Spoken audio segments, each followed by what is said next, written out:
Hello, everybody. Today we're going to be talking about All the Light We Cannot See by Anthon Doerr. Doerr? I'm not sure how to pronounce that, but Doerr is what I'm going with. This is a novel that takes place during World War II and the lead up to World War II and follows two different characters. So it switches between their two timelines, or their two storylines, and follows them along as they kind of get swept up in the war. So the pacing is more measured. This is a fairly densely written book. And I don't know how to describe it because the language isn't flowery, but somehow ends up being just beautiful. The way that it's written is just beautiful. There's no other word for it. I don't know if you've ever seen A Little Princess. It reminds me of that, where there's just an exquisite care taken with the words that are chosen. So even though it's, plain language, it still sounds poetic and beautiful. And that's really great because you don't have to unpack what you're reading. You don't have to untangle anything. But at the same time, you still get this sense of just beauty when you're reading it. That's the only, it was really unique in that regard. I don't think, I can't think of any other book I've ever read where I was just like, this is just beautiful. So the pacing is a little bit more moderate because of that. And she's, Anthony, he is, these are fictitious characters whose lives are taking place in a real event. So he has to be very careful that he is true to that event. I mean, World War II is something I guess I can't say everybody, but it's a very well documented, a very familiar event for a lot of people. And so you have to be true to that. And he did a good job.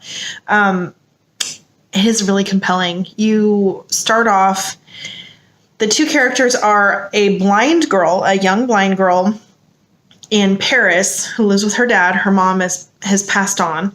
And a young German boy and his sister who are living in an orphanage in Germany somewhere. I can't remember where. And he ends up joining the army to try and basically get a boon for his sister who's still in the orphanage. And the girl ends up getting chased out of France during the invasion. And she and her father get separated. So she's blind and now alone, trying to figure out how to get to safety while Paris is under attack. And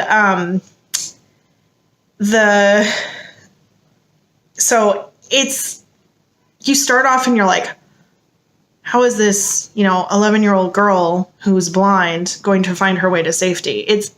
So even though the pacing is more moderate, it is engrossing. You really want to know what happens to these characters. You are immediately invested in their lives. The characterization is very vivid. These are well developed characters, and a lot of time and detail is spent on them and their lives. And I think a lot of care needed to be taken with the boy, because he ends up becoming a German Nazi soldier. And the author did a really good job of you being like, I get it. I get why he did what he did. I get why he became a soldier. I get why he took the stand he did. Instead of being like, you're a monster and I hate you because you were fighting for the Nazis, you really identify with him. And so a lot of care was spent really developing both of them so that you understand the fear they're going through, the terror, the hope they have. The author did a really good job, really parsing out their personalities and their situations in their life situations and the choices that they had to make. I would say this is definitely a book about characters. This isn't a book about situations. I mean, obviously, the situation is World War II, and you're a blind 11-year-old who's now been separated from her dad and has to get to the seaside where it's, to your uncle's house where it's safe. And you're a German orphan trying to better his sister's life. I mean, those are the situations, but the book is about these two characters. And as the book progresses, you're watching the two of them, because it alternates. One, a chapter or two will be from the girl's perspective, and then a chapter or two will be from the boy's perspective. And you're watching them slowly get closer and closer to each other, and geographically. And so it's not just, at the end, it's not just about the girl and the boy. It's about the girl and the boy. It's not romantic. I don't want to make it sound like there's romance, but how they end up impacting each other's lives. This is a really vivid book. Lots of detail. And like I said, it's beautifully written. Beautifully. The storyline does have some explicit violence in it. I mean, it's World War II, and lots of atrocities happened. And our young male German friend here does not escape being involved in those completely. So,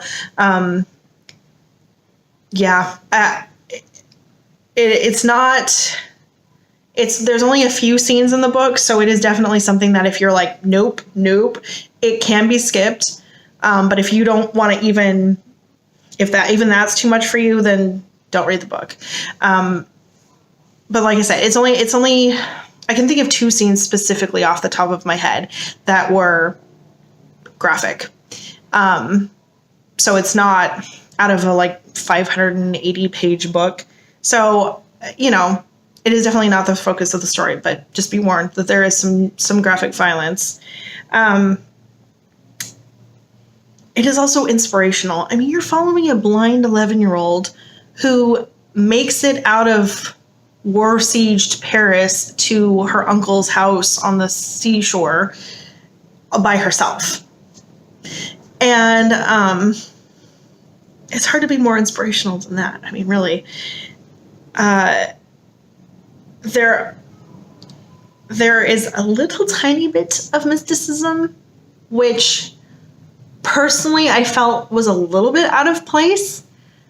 I kept waiting for it to have any sort of impact on the story of the book, and it didn't. I felt like it was just kind of thrown in there.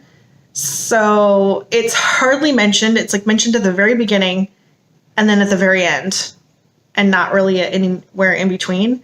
Not really. So I'm just going to say that's in there. Take it for what it is. If that's not something you want, I wouldn't worry about it because, like I said, it doesn't really impact the story. If that is something you're looking for, then you're probably going to be disappointed because it doesn't impact the story. So it's just kind of one of those things where, if you want it, cool, it's in there. If you don't, you can ignore it and it doesn't matter. The frame is Germany and along the progression of the German soldier from Germany to France, and then Paris at the very beginning, and then the seaside of France later on. Obviously, just up to, or just before and through World War II. And then the tone is hopeful, bittersweet, suspenseful, heartwarming, heartbreaking. It's got a little bit of, it's got tragedy, it's got triumph, it's got a little bit of everything. It is a beautifully written novel. It is like I said, it is a little on the denser side, so it is a bit of a read through. It's not I like the term beach read. It's not a beach read. It's definitely something you like commit to and read, but it's something you want to read. It's something that you're like, okay, so what's going on with the girl now? Okay, but what's going on with the boy now? So I really enjoyed it. And this is super not my style. Going back to the term beachy reads, that's way more my style. And I did not have an issue getting through this book. I didn't feel like I was slogging through. I got to the end and I was like, what? But how did I finish this? How is it already done? So don't let the fact that it's a little bit more densely written and like, I think it's just under 600 pages, daunt you. Unless you know for sure that's not something that you're going to want to handle. If you're on the fence, I would just say, don't be intimidated, because it's such a gripping read that you can easily get through it. So that's All the Light They Cannot See by Anthon Doerr. Again, I'm not sure I'm saying that right. And until next time, happy reading.